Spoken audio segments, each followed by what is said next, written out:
السلام عليكم. إن كنتم من المتابعين الجدد لقناة أخبار المنتخب المغربي فلا تبخلوا علينا بزر الاشتراك والضغط على زر الإعجاب فضلا وليس أمرا. مرحبا بكم.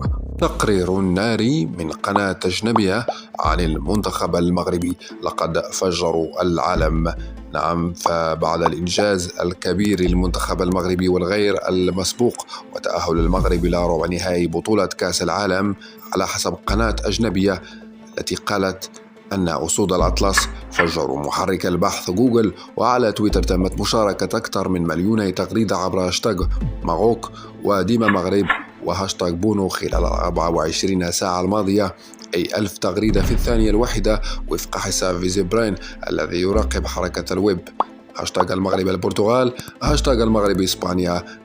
تهنئة رجال السياسة والفن والفيديوهات الطريفة. يتنوع المحتوى الذي كان يتحدث عن المغرب.